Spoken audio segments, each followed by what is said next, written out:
all of it in rural areas.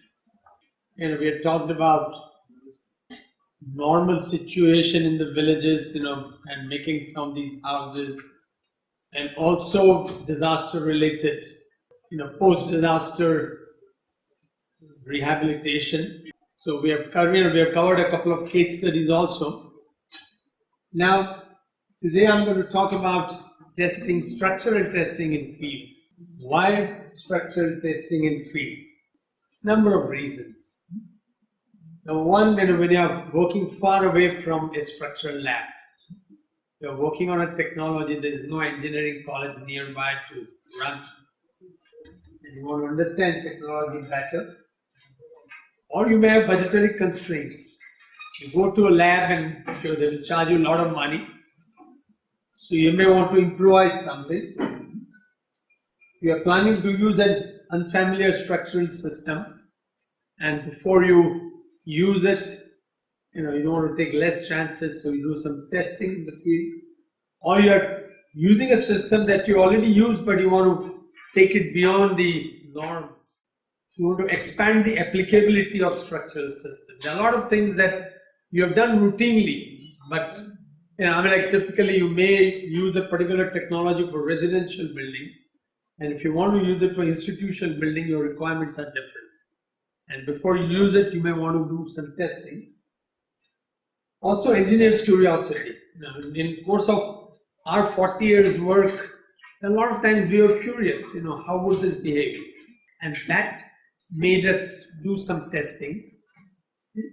And also to, if you're promoting a technology, to build your own confidence.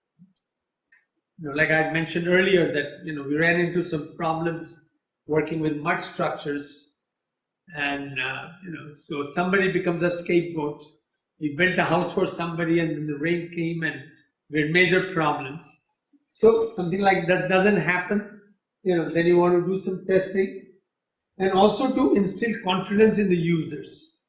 If you're going to build something with some technology for someone, and whether that person is willing, not willing, a lot of times you get co-opted, but to make that person feel confident, also you can do testing. So the logical steps in this, typically, we build. Yeah, sorry, Rupert. If you're going to be doing testing, you observe, how it collapses, at what load it collapses. You make certain conclusions based on what you observe. And if you think you need to improve, then you make improvements, and then do more testing, until you reach a point where you are confident about what you're doing. Now, what I'm going to do is, I'm going to share a lot of the testing we did at different times, and the kind of experiences, kind of results we got from this test. All right. So way back, we had a project funded by Department of Science and Technology, and the project title was Arch Roofs and Mud Walls, or Arch Roofs on Mud Walls. Okay. So, and the basic focus of that project was to further the development of burnt clay tube arch roofs. I did show some cases with those burnt clay tube boards. So so this is in the beginning when we got really introduced to that technology first time, and also to further improve the performance of the mud walls. So now that particular project really had no provision for testing. The project was written by somebody, and it was given to us to carry it out, So there wasn't any structural testing as part of it, but towards the end of the project, we felt that as an engineer, you should have some understanding of what the strength of a lot of these things are. Now, one of the things we did, we built a few mud, the adobe buildings, which had tile cladding. I've talked about tile cladding also earlier as a protection against the rain and rodents and things like that. And one of the things we needed was a lintel, right above this window and the door. So rather than making reinforced concrete lintel, we thought, why not use a reinforced brick system. We were exposed to reinforced brick panel system, which was designed by CBRI, Central Building Research Institute. So we said, why not use that concept and see what we can do? Now that is a typical panel. You'll recognize the sketch where the bricks are placed flat. All right. Now instead of that, since we're making a lintel, it would have more load, and the span was bigger than the panel which was provided by CBRI design. So we had 4-foot span. So we decided to make a lintel using bricks on edge, vertical bricks. All right. So, but typically what you see here is that design, it had reinforcement projecting out with hooks.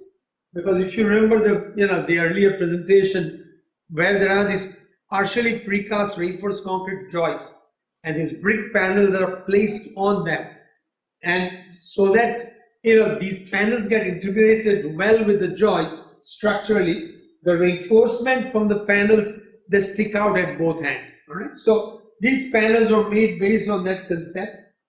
So these panels fully supported because it's a lintel. Okay, it's right over the openings. So basically, so before we use that lintel, we felt, why not do some testing to get an idea, whether it can take the load or not. So that is the kind of, that is the lintel, and we provided just support on the ground, and we loaded it. All right.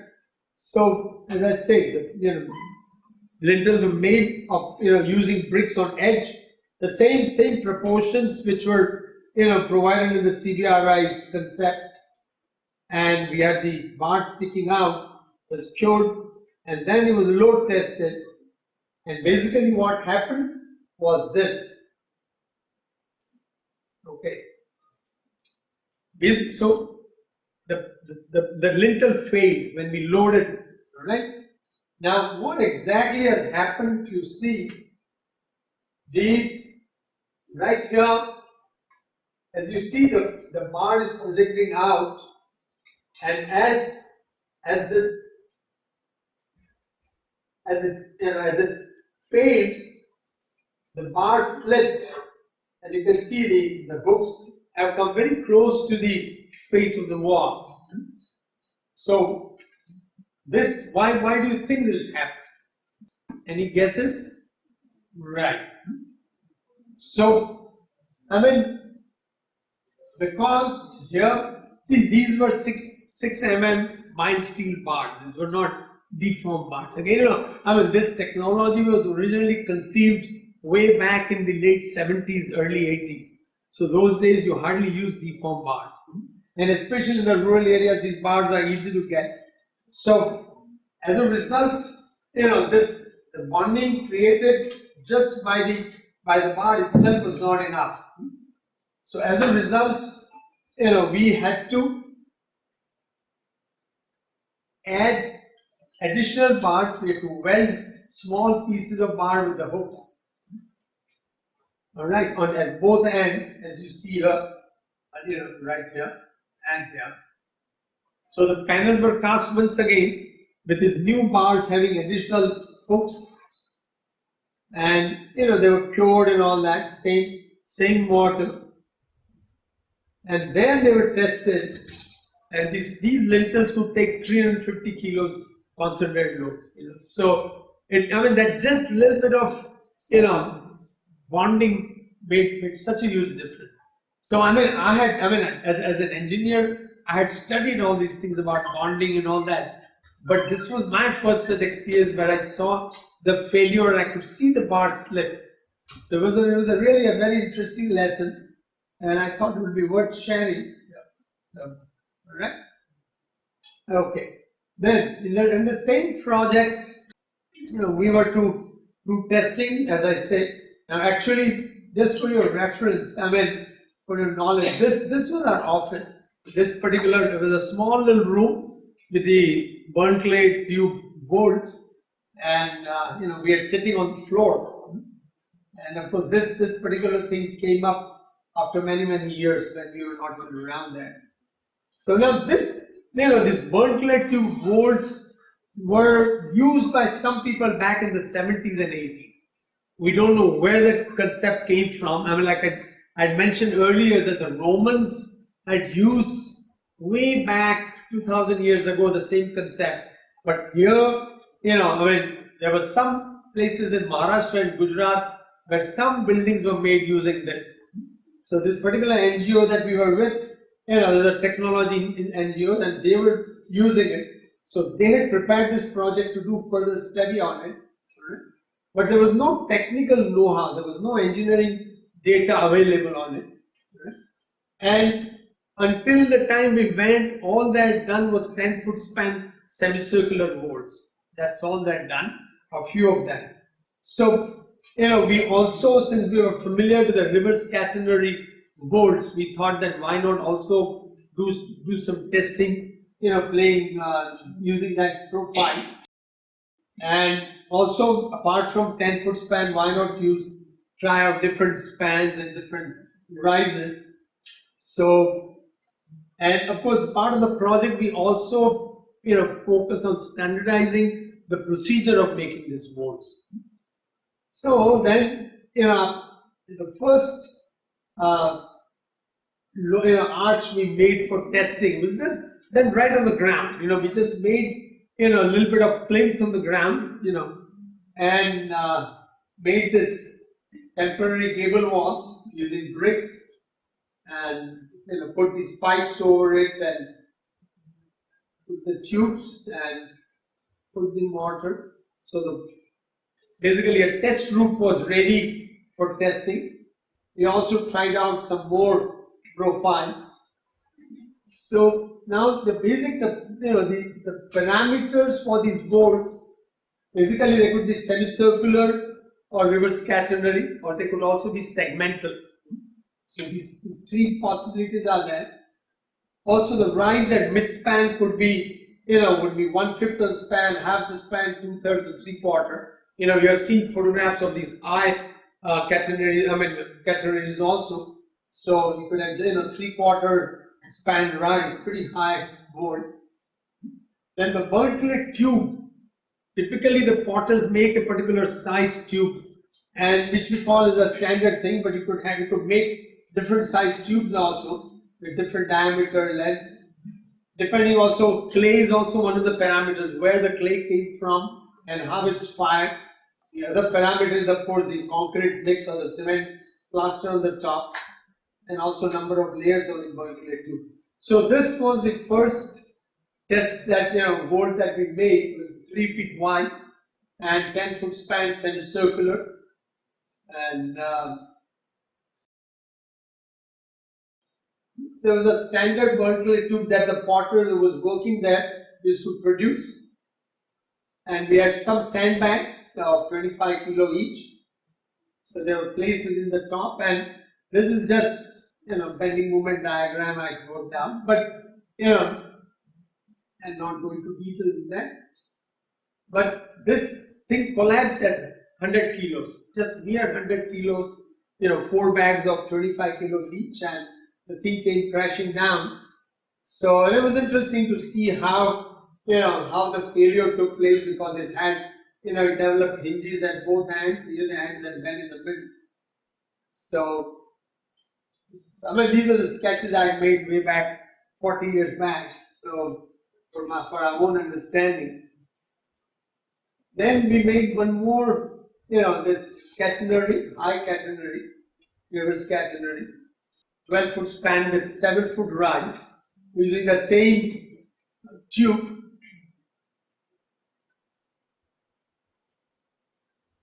Now see, the first case was a semicircular arch, 10-foot span, and took only 100 kilos. And here this was a 10-foot span. This is a catenary. So as a result, it is taken a little more load. Right? So this was, it was kind of satisfying. It was in line with what our understanding was. So in spite of greater slenderness ratio, because it was much more slender than the semicircular arc, but still it took more load. And this was the failure mechanism. All right, some more bolts we made, one more reverse catenary of 10-foot rise and 10-foot span and 3-foot rise, 1/3 span, using the same cement mix and same tube. So this took 245 kilos. Okay, all of a sudden from 12-foot span and 7-foot rise, we are back to 10-foot span, only 3-foot rise. So this is, it's much less slender, and of course it's catenary. So the failure load shot up to 45 kilos. So this is a great lesson for us. It gives a feeling that if you want to use it more, we should go with reverse catenary rather than semicircular thing. All right, one more reverse the segmental in it. The same 3-foot rise, just like in the reverse catenary, but this was segmental. And segmental gives slightly lower load, but still because it was much less slender, so we have good result. They have segmental shape. How is it different from reverse catenary? See, segmental is part of a circle. You have a semicircle, and segmental is just part of that. So it still, basically has a radius, and well, reverse catenary is a catenary that is reversed. All right. So now, yeah. In these structures, you are doing the gable wall after construction. Yeah, that is only it's like centering or shuttering. So that gable walls are of course removed, the pipes are removed, so you have a clear roof like that you test. But how are the walls removed without affecting the integrity of the structure? All right. No. Once, see, when these tubes are fitted into each other, then you put cement plaster over it. Once the plaster sets, after about 5 days, you very carefully, you have some packing under each pipe, so you remove that. So pipe comes down and then just pull it out. So it's a delicate operation, but it works without any problem. Right? So okay, yeah. Now there was one more thing. We also thought that ultimately the way these arches were breaking, because there's some bit of bending happening, or also there is axial force, but ultimately the tubes are splitting.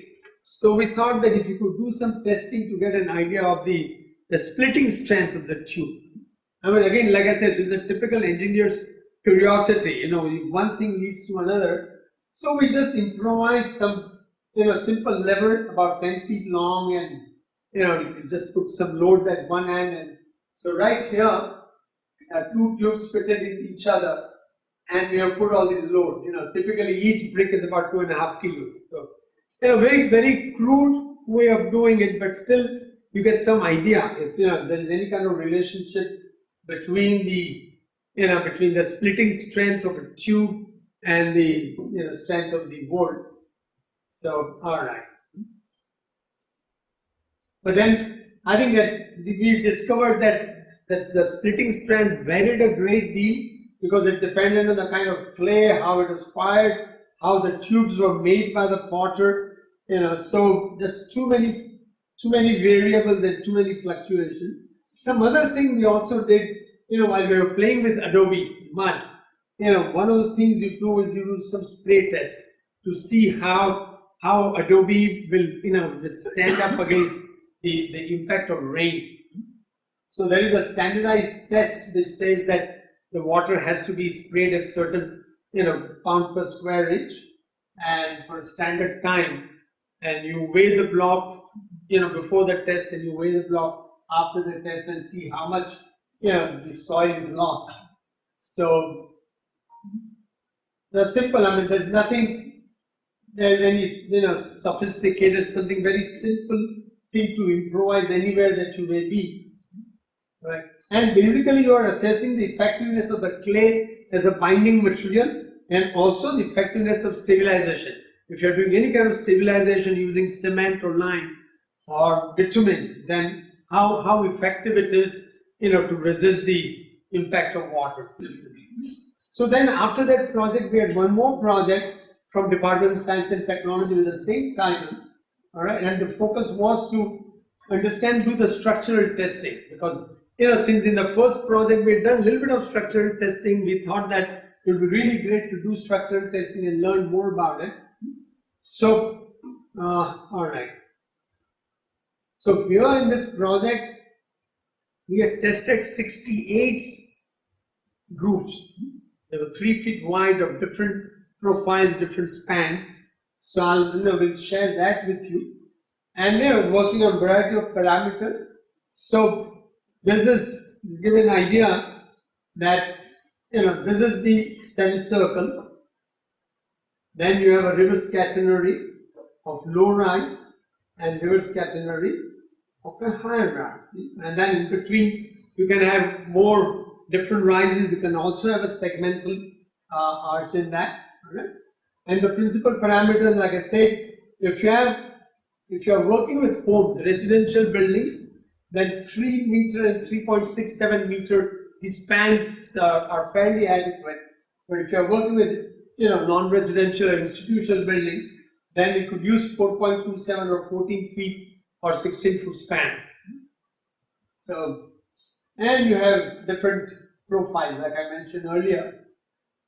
Now, also coming to the tubes, this was a standard size tube that the potter was making, and several other potters we had seen were making the same, about 2.5 in diameter, 3.25 in diameter, about 7 to 8 inch in length. But then, if you look at engineering and if you want to make it stronger, we thought that why not try different size tubes? So we had, we worked down on a medium size, small size, medium size, and large size tubes. So we kind of standardized those sizes. But then what we saw, the potter is no mechanism except a wheel and his hands, and the habit. So the one size that he has been making, he can make like 1,000 tubes a day, okay? But the moment we go to medium, slightly different, productivity drops from maybe 1,000 to maybe 500. And what we realized that when we go for larger size, the output really went down. So we decided to scrap that variable. Then one of the parameters is, number of layers of tubes. So we had one layer or we had 2 layers. So this is something that we are trying, you're trying this for the first time with double layers. Some more mortar composition was another thing. Typically 1:2:4 more, concrete with chips rather than aggregates. This is what we wanted to use, but then we realized that there was issue with bonding because of chips. So instead of that, we just stuck to 1:4:20 with sand rather than going with chips. So we had 2 different mortars.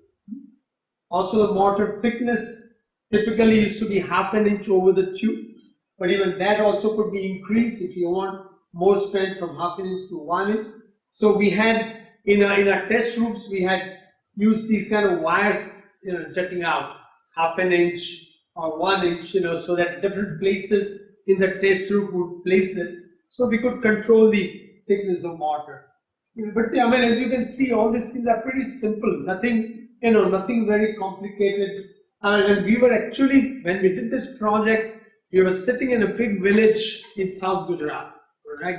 So the nearest city was Surat, about 65 kilometers away. Now, the load testing setup was made right on ground. So that is the ground. We made this little plinth and with this counterfort like this, so that we'll be able to withstand the lateral force when you are loading. Enormous, horizontal forces will be developed. And so these were, these were made at different spans. And also, like we could make a combination from here to here. So 10 foot, 12 foot, 14 foot, 16 foot spans we could make. Alright, so number of these splits were made. So at a time we could test a lot of roofs. Then for loading, we wanted to have uniformly distributed load, but it was for us, it was impossible to manage it, to arrange the bags, to make sure that the bags would stay in place and things like that. So we decided to do away with the uniformly distributed load. And instead of that, within 1 square meter at the top, we made a box. So we would put the, the whatever sandbags in that. Alright, then procedure. So what we would do is, we would collect a lot of bags of 20 kg, 10 kg, 5 kg. And if the load is going to be more than a ton, then we would also have some cement bags which are 50 kg. Then of course we would have enough scaffolding so people could climb up and do the loading and safely. So loading had to be done at a fairly constant rate, and we would also monitor the deflection. So we had made this little gadget here, a little tower like that, and we had a dial gauge, which measured the deflection of the roof. So the idea was to see if we can, whatever understanding that we can develop, all right. And the testing sequence was, you get everything ready, put your box, start loading, and you record everything. Actually, here in this picture, you can see the dial gauge right here, this white thing. And the dial gauge was put in such a way that it was not under the roof, it was outside. So when it collapsed, it would not damage the dial gauge. So this is just a testing sequence. All right. So once again, a similar, here of course we had a variety of ways the centering was made.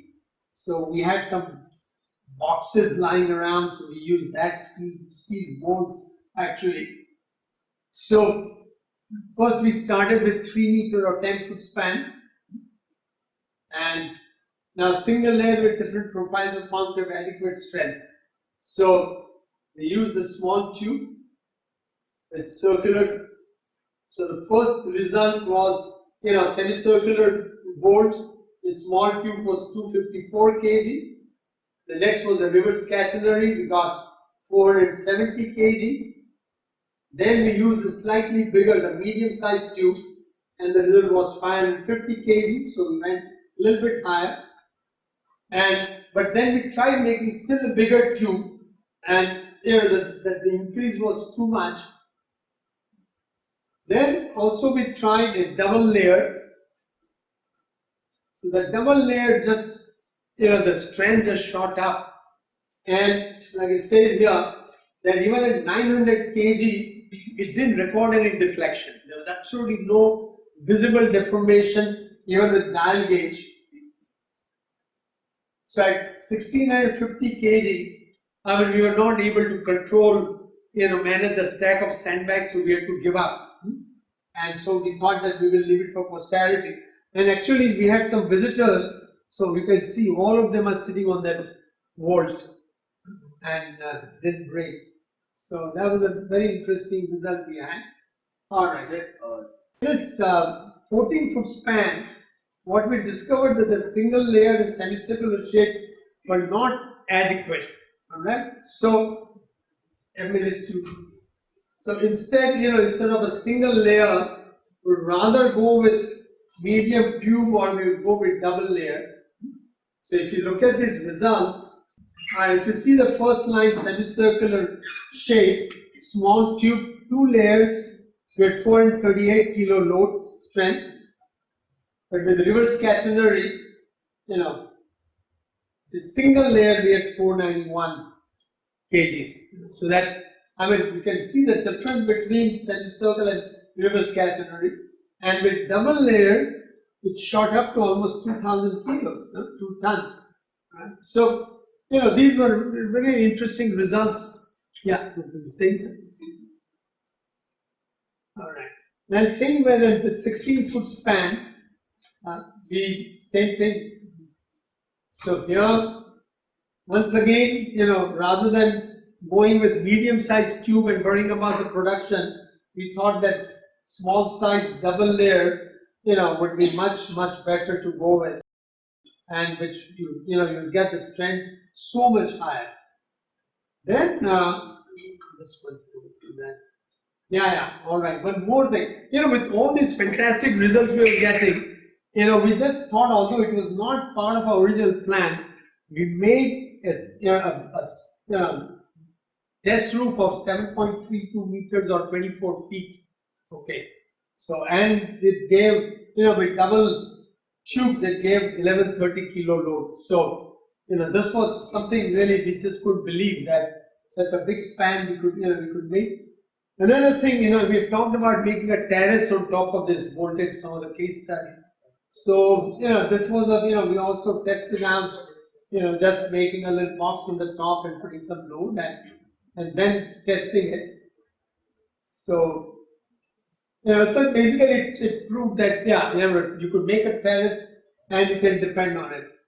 Also, this time we had, a better testing setup and we did a lot of testing. I mean, in fact, I always like to talk about this fellow here, this guy in the back there. He was just out of JJ's College of Architecture, fresh. Few years back, he was the director of design program at Stanford University. And this was his first job with us in a village, but he was amazing with his hands. So, I mean, he was an asset to our project. And he devised a very, I'm not going to detail, but very interesting kind of device where, we could measure up to 1 kilo minimum while doing the testing of these tubes. All right. But once again, I think what we did a lot of testing, but it was not possible to make any correlation between the tubes because there was a lot of variations. All right. Then, we had talked about the wire reinforced timber elements. So we did some testing here because we had this very interesting tribal housing project where we were using doubly pitched and four-way pitch roofs. So I just worked out some loads based on 70 kg per meter square roof dead load. So what kind of loads would come on all these different the ridge beam and this other ridge beam and this intermediate beams. So all these four elements A, B, C, D, I worked out the load and done some testing. So this is the test setup. Again, basically, just making brick piers in mud mortar where the ridge beams are resting on them. And also here we had an interesting element, what we call composite column. So typically for column they use something which is like 8 to 10 inches in diameter timber. So instead of that, we could use only like 3-inch diameter timber and put 3 of them together and put ferro cement at the top, bottom and the middle. So we tested that column also, and the column was able to take something like 1700 kilos of load. Okay. So on the whole, all the elements performed well except one of them where where we had a failure. So basically I'm sharing this just to give an idea that one can do a lot of testing and get better understanding. And if you're making something big, then you could do testing to make sure that what you are, rather than even if you work out some numbers, ultimately in the field there is so much of variation in the materials. So it's best that you do actual testing there. Alright. So yeah, there's some more. All that was round timber. This is size timber. That was in South Gujarat. This was in Latur while we were working for some of the houses that we can use.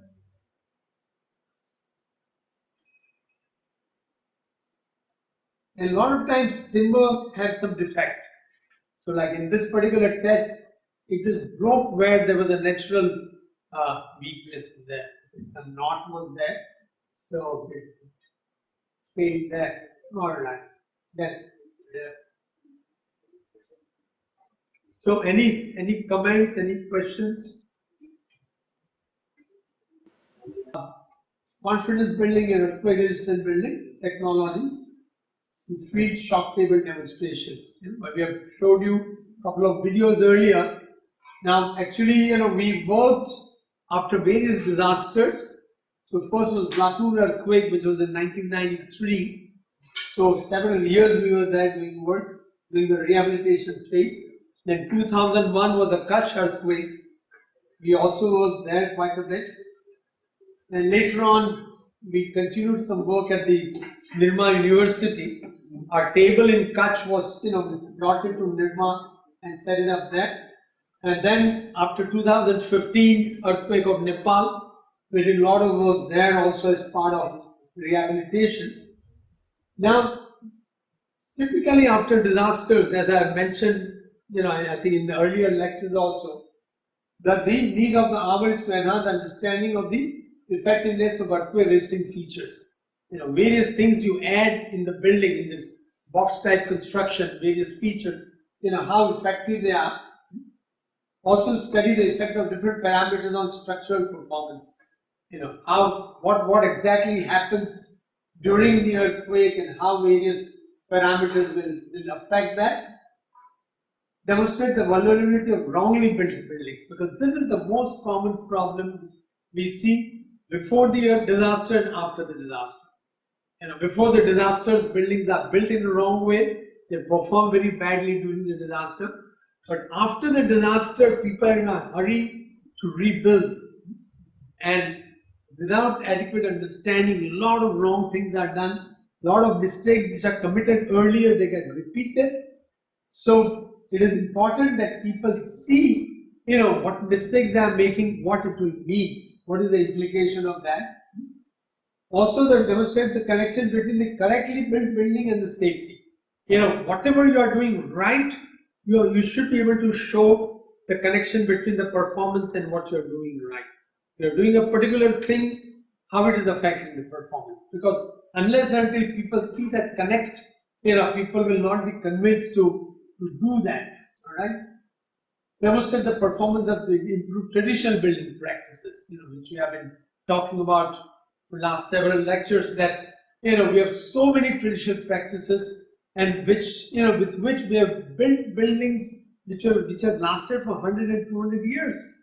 But in last 5 decades, a lot of the construction being done for a variety of reasons has performed badly.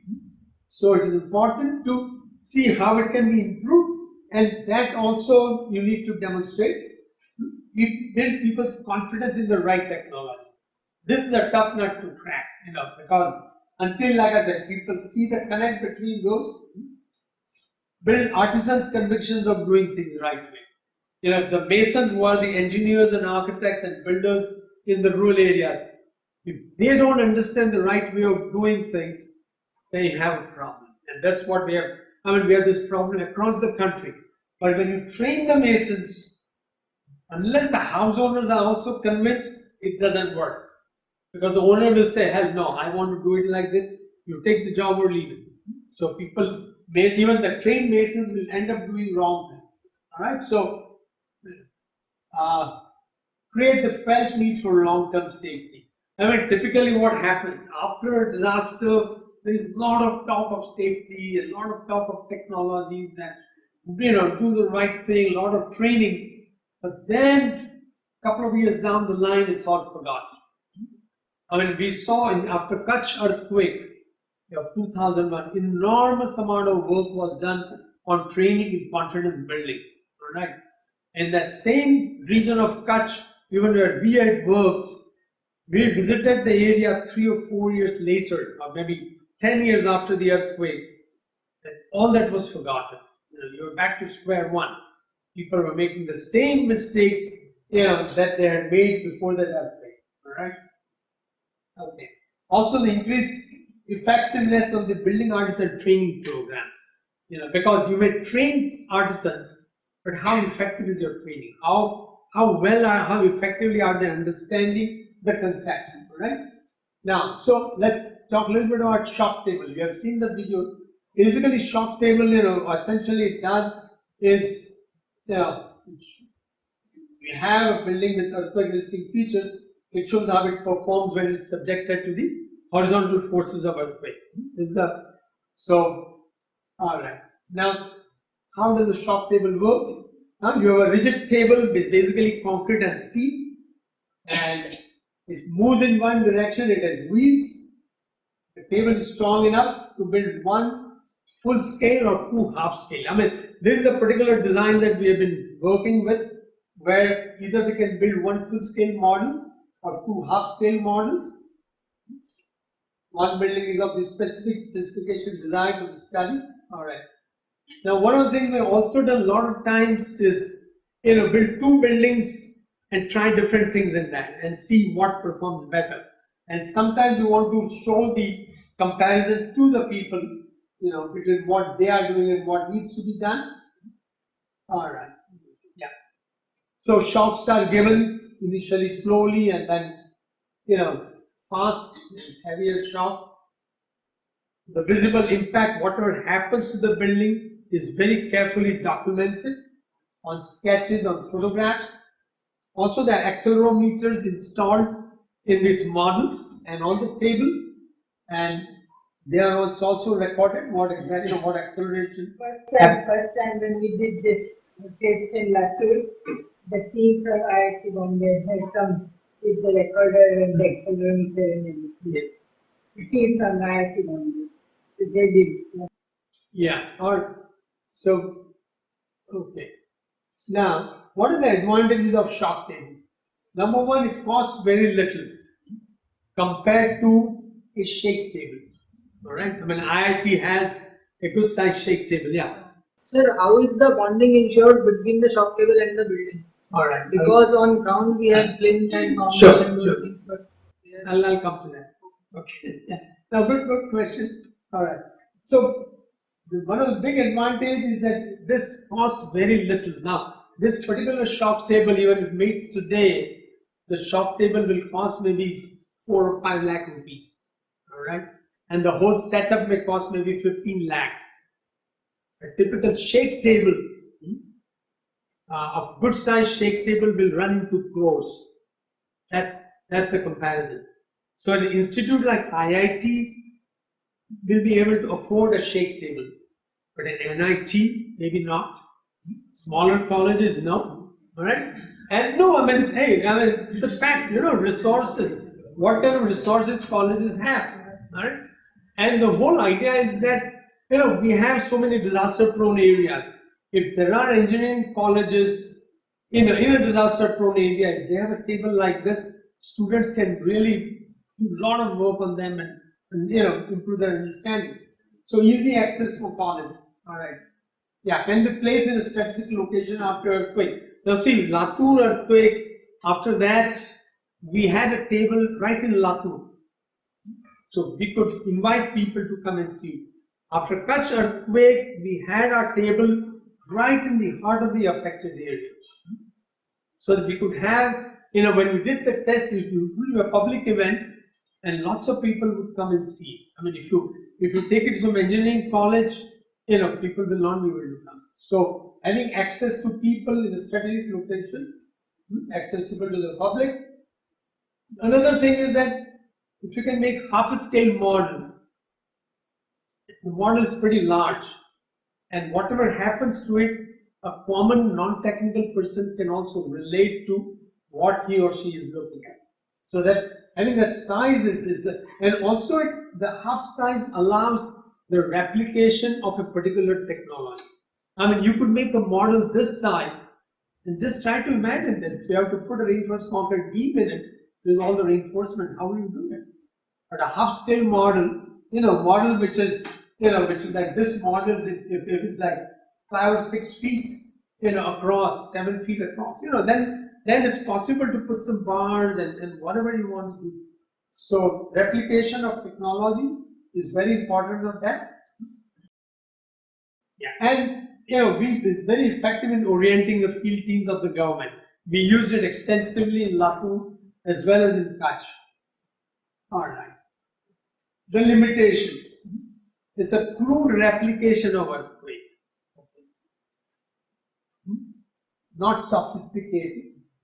It cannot reproduce a specific past seismic event. All right. I mean, all these major earthquakes are recorded on seismograph, and in sophisticated shake table, those events can be replicated on shake table. I mean, you can subject a model to a specific earthquake on a shake table, which you can't do it now. Alright? It's most used for masonry buildings. In reinforced concrete, it's not effective. There's limited control on the magnitude of the shocks which are given, especially when you're out in the field. If you're on a campus, then you have better setup. It's not taken seriously by hardcore engineering fraternity in spite of resource scarcity. Now we were doing a training program in Kashmir, and I shared one of our videos from Kutch in Kashmir. And this was at Kashmir University, and there was a guy who was doing PhD at IIT Roorkee. So he said, you couldn't care less for it, all right? But then 10 years down the line, Kashmir University still didn't have even approved. Forget about shake table, they didn't even have a shock table. Right? So, even if you get this, you can do a lot. And as I say, best is the enemy of better. All right. So shake table is best, but shock table is better, and better can go a long way. All right. Okay. This is just setting up the table at Nepal University. Yeah. Now, in the field where you have it's a temporary setup, typically we use tractor to give shocks. So it has a wooden ramp, and after we moved our table from Kutch to Nirma University, we did some modifications, and so then we got this 1.5 ton pendulum, which could be taken at a particular inclination exactly as we decided and give the impact. So impact was very much controlled. And here, actually, you can see the rollers, and this is the reaction beam. So this basically prevents the table from falling off. Otherwise, you give the push and it will go flying. All right. Then, this I mentioned earlier that typically you have two specimens. One is such that people are building, and the other is the one that improved, the same thing but with some improvement. The demonstration. Yeah, about anchoring. So we have the 6-7 rods coming out of the floor.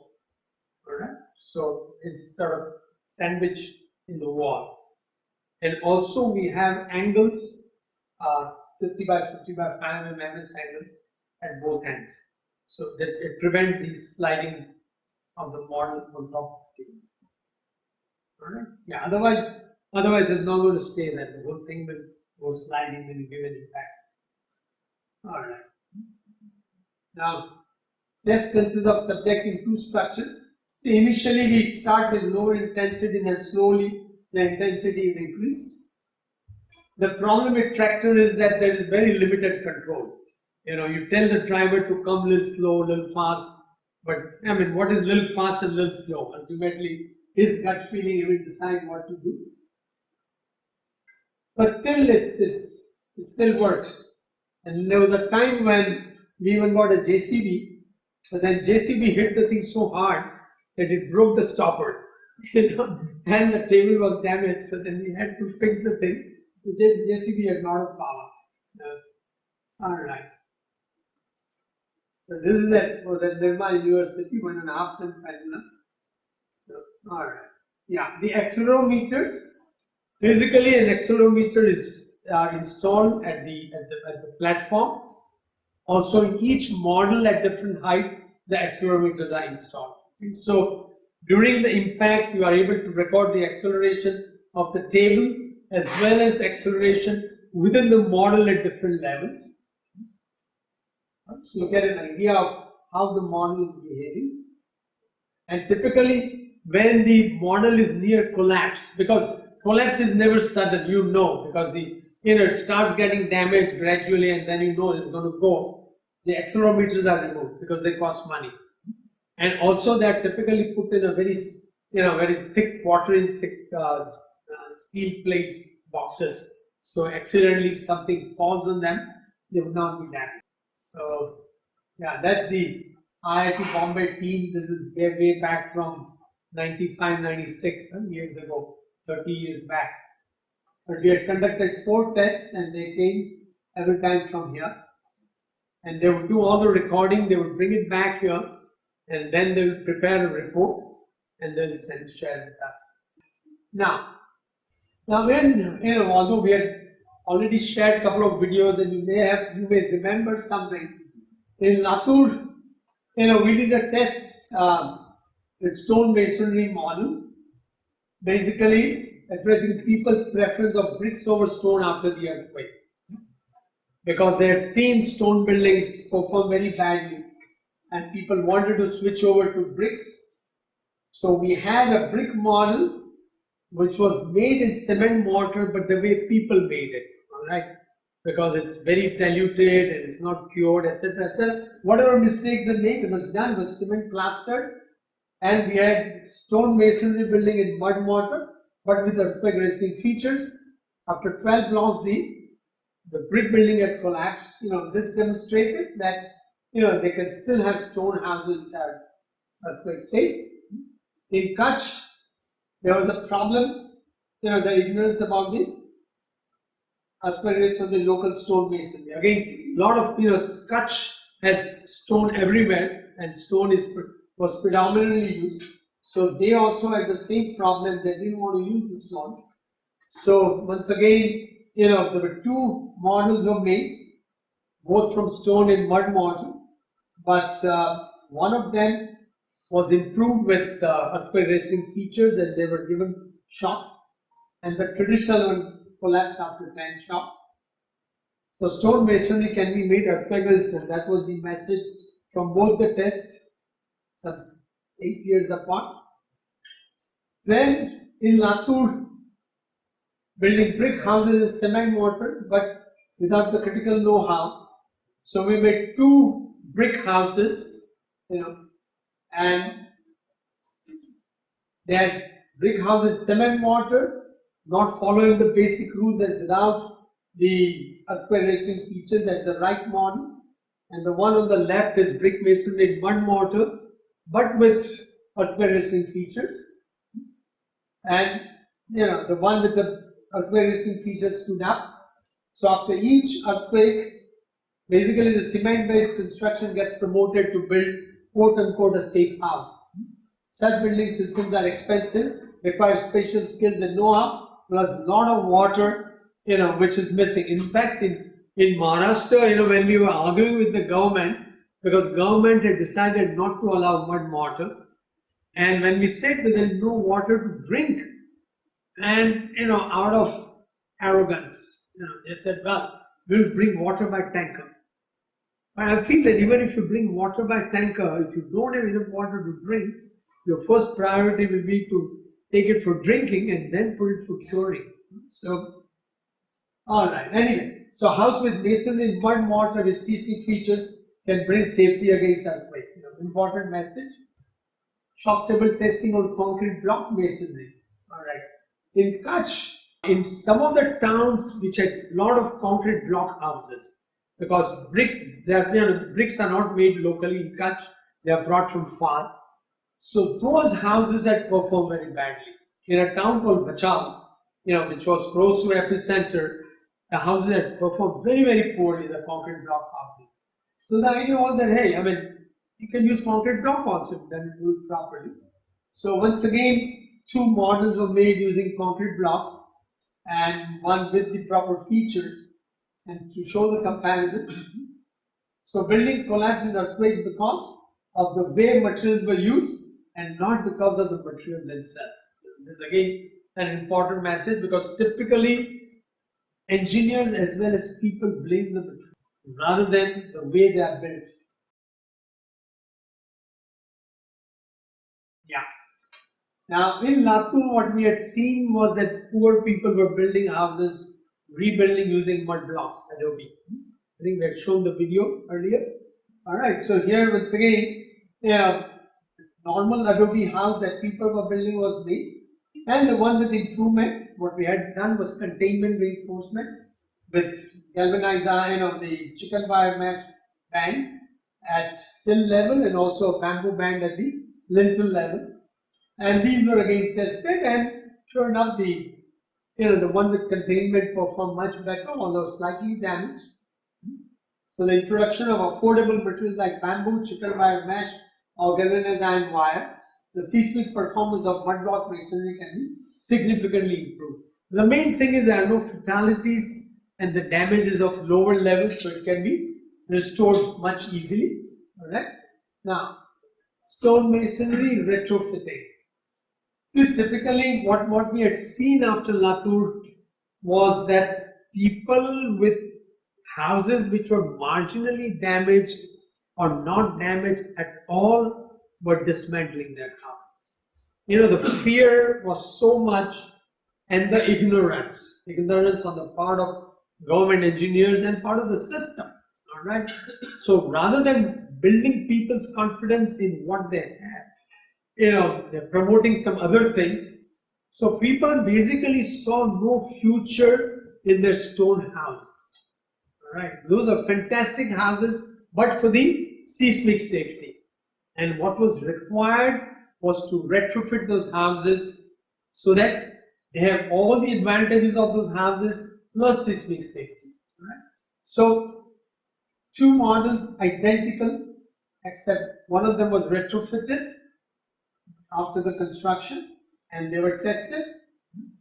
After 13 shocks, the ordinary house collapsed. The retrofitted house was damaged, but it was still standing, and that kind of damage it could be easily repaired and restored. Right?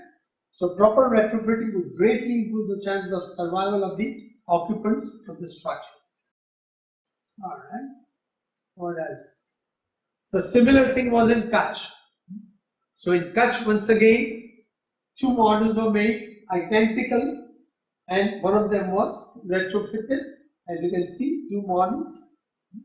So the back is a non-retrofitted model, the front is a retrofitted. You can see all these things which are marked. So after several shocks, the non-retrofitted one collapsed. So once again, showed that retrofitting can go a long ways. All right. Where are we? Okay, there's one more thing. After Kutch earthquake, I mentioned earlier that this whole idea about column wala ghar, making reinforced concrete column-like elements in the corners, it came in vogue in the whole country. Okay. And that's going on in a big way. So your masonry structure, column in the corners, and no beams. Right. So we made this test at Nirma. The house on the left is the main, it has, what is it? It's made, both had reinforced concrete roof with brick masonry walls.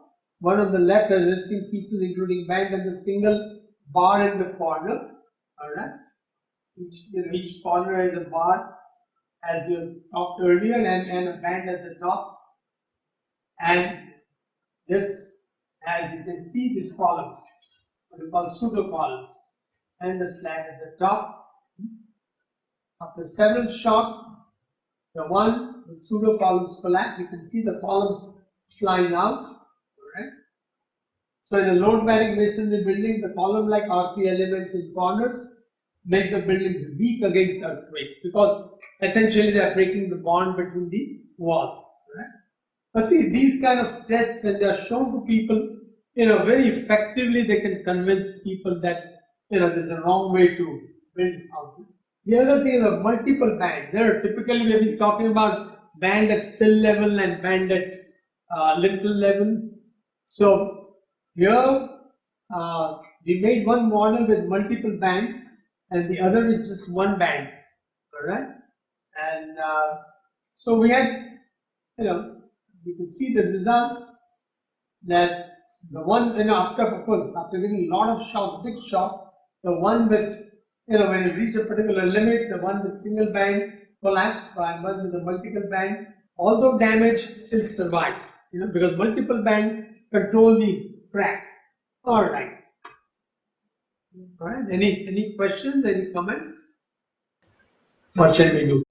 2015, Nepal had two very big earthquakes, and so in response to the situation there, we had done some work which involved some testing.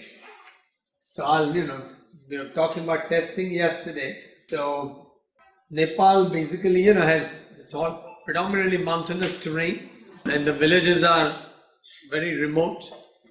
So, taking in construction materials from outside is difficult, logistical nightmare and prohibitively expensive. So, construction is predominantly done with stones, just like in Uttarakhand.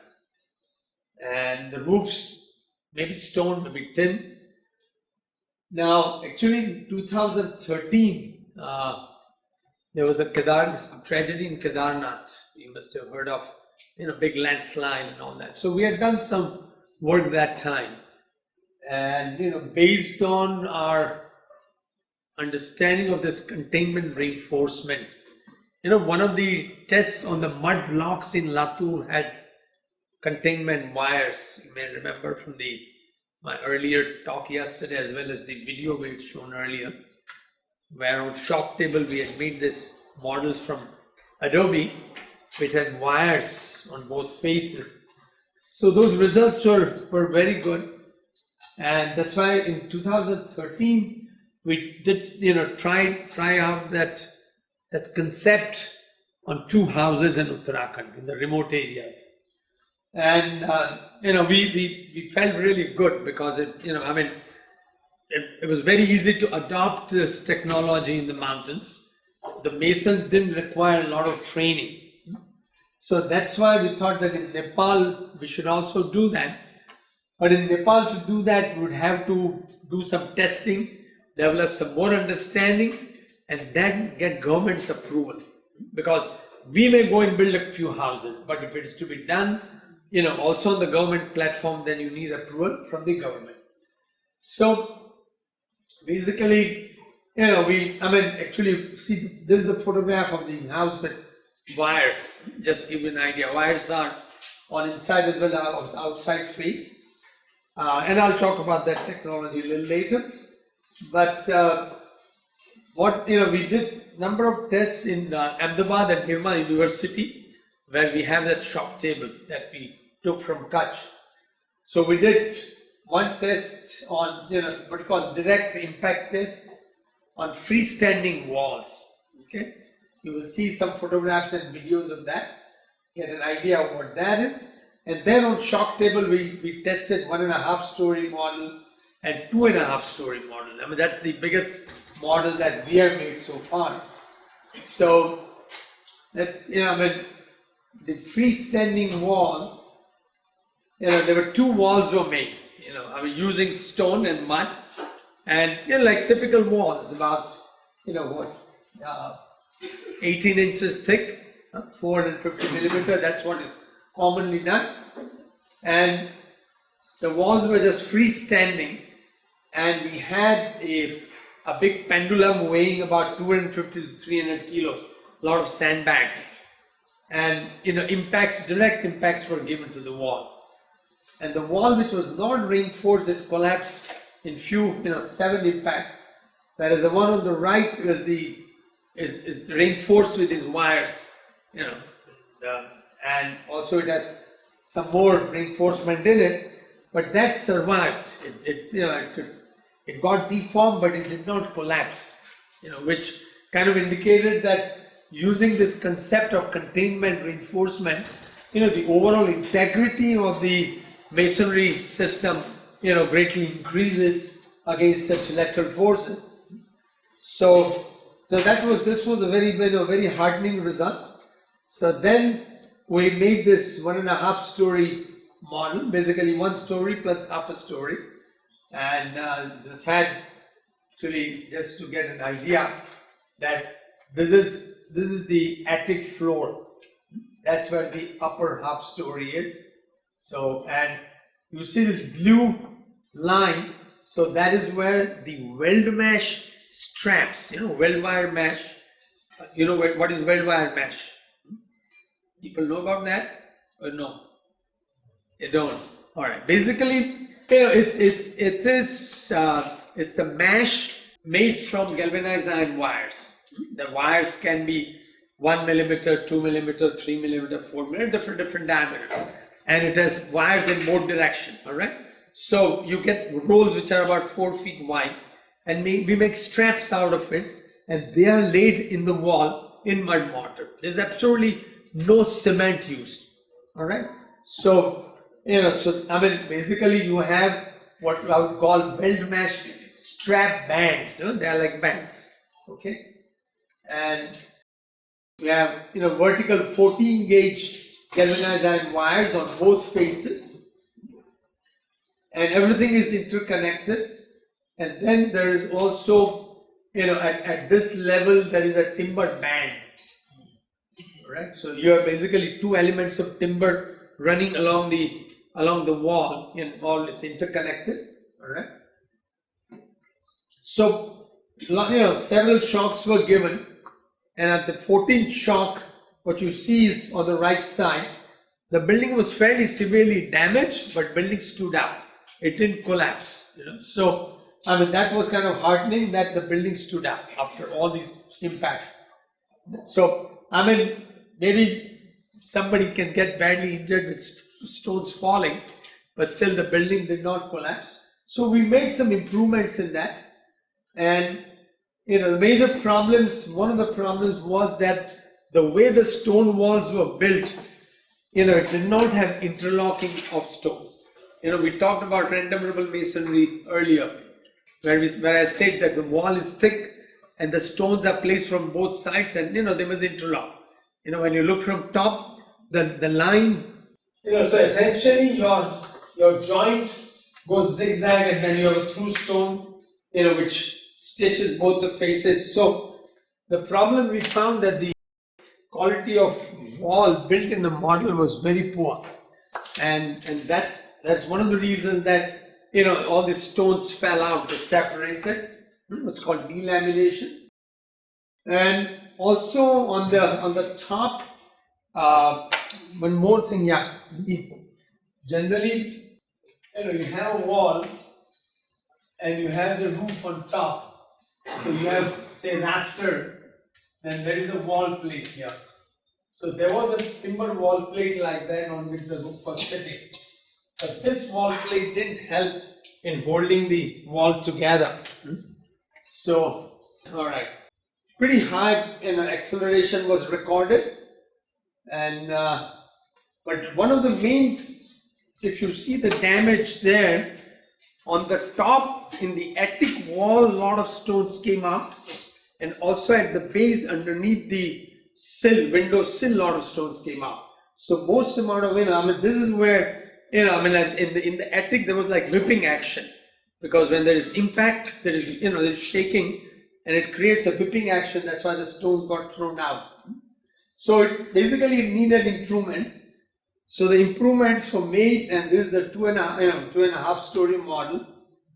So again, basically doors and windows are kept in line with what is traditionally done. Pretty small openings, and so it has once again there is a timber band here, there's timber band here, these are the timber floors, and you see the blue lines here. Also we have added one more blue line here. That means there is weld mesh strap put in, same way here, but also actually in upper part, in this part, crisscross wires were added at the top as well as at the bottom part underneath the window sill.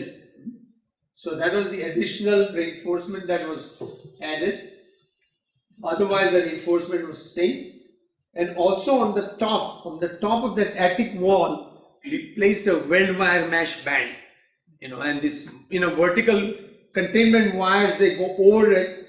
So everything is secured Sir, through and through. Yeah. this white wire mesh is put over the No, sides in or within on- within the mesh within the thickness of the wall. Okay. So you come at a particular level, then you put the strap, and at the corners it's overlapping and is properly tied with binding wires. All right. The yellow color things are Sorry, yellow color. That's straps those are the are- wires. Those are the wires. Actually, you will also see red. Actually, there is yellow here and then there is red here. So we were trying out galvanized iron wires and we were also trying out aluminum wires just to see if there was any difference in performance. All right? Sir, why are these called 2.5 story? Well, that's one story, that's second story, and the attic is half story. So in any Yeah, I mean that's the half story there. All That right. is a half story. Generally, on the top of the first level, the roof starts right there. Then the attic is but here they have. Also, there is a high wall. exactly, yeah. And then the roof. All right. Okay. All right. Just a little close-up photographs. Also, the reinforcement doesn't show up. And actually, one thing that is important, you see all these dots. Actually, yellow dots. So there is sort of like a grid in all these 1.5 feet horizontally and 1.5 feet vertically. All these at that grid, we put these cross links, which basically weld wire. I mean, it's galvanized iron wire put through and through, with ends sticking out, and the vertical wires are tied to that. All right. So vertical wires are not just on the face just by themselves, but they're tied through and through wires. So they have to be in specific location. All right. So the model was subjected to 14 shocks with a 1.5 pin pendulum. All right. So basically, after 14 shocks, similar shocks like we had given in the earlier model, or even maybe more severe, but practically no damage occurred. In the earlier one, you had a lot of damage at the base here, and also from the attic wall, the stones that come out. Here practically nothing came out, and there were just few cracks, small cracks. So basically, better performance was primarily due to better quality masonry. More attention was focused on how the stones were placed, and there was the diagonal wires were added, and overall better reinforcement work was carried out. And also the parapet, the band at the top, it helped in holding the walls together better. All right. So basically, this is the schematic that was submitted to the government of Nepal. So here actually you can see all these dots are the cross links which were left in the wall during the construction, and then these vertical wires were added, these crisscross wires were added. Even some additional wires at the corners were also added, because to make sure the stones don't come out there. And these horizontal lines are where the weld mesh straps were put in, all this lintel level, sill level, etc. All right.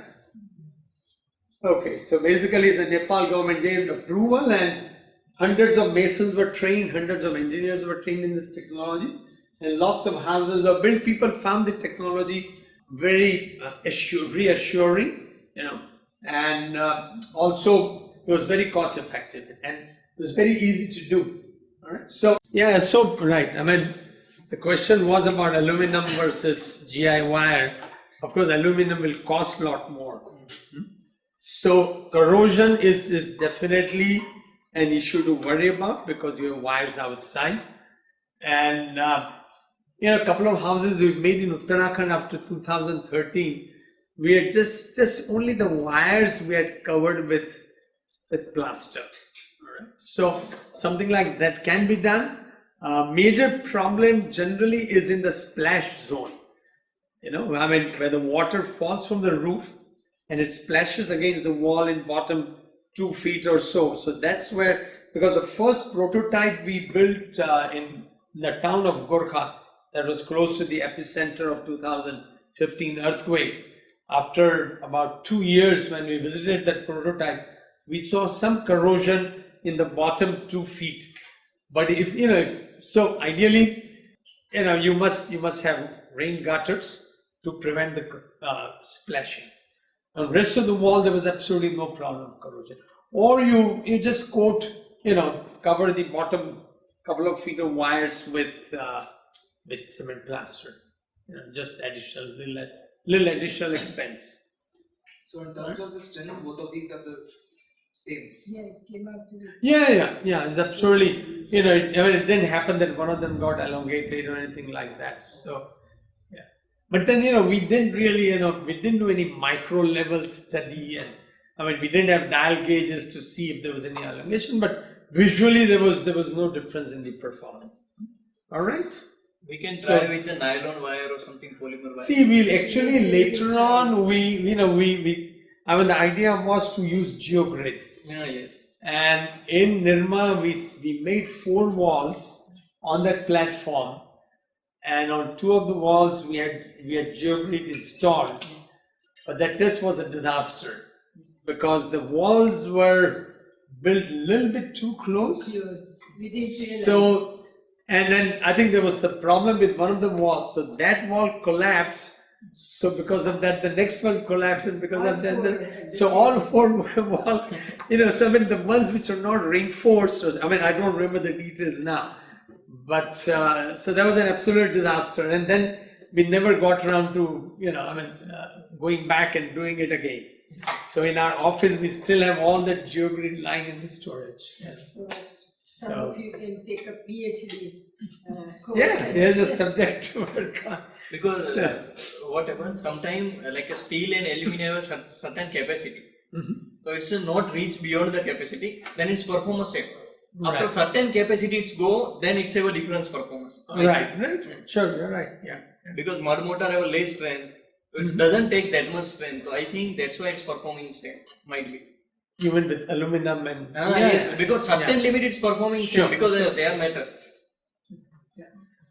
Sure, more testing is required, no doubt. But anyway, based on this testing, and Professor Jagdish had prepared some calculations, and so Calculations. I went and made a presentation to the government, and the technology was approved. So in fact, they made the whole compendium of technologies for Nepal, and this particular concept was also included in that. So yeah, but this is where these kind of tests come in handy, because shake table tests and all that would require a lot of resources and would take a long time. Whereas something like this can be done quickly, and you get reasonable results, then you can move ahead. All right. Anyway, so that was that for the field test, and but you can see that doing field tests, even in the most rudimentary setup, you can do a lot of things, and you can learn a lot of things, and it can give you a lot of confidence. And actually, this burnt clay tube molds that we tested, we prepared the report for Department of Science and Technology. One of the copies is sitting in Oxford Library, because somebody was doing PhD and on this particular system, and he got our report and took it there. So, and a lot of people have used the results that we came up with. All right.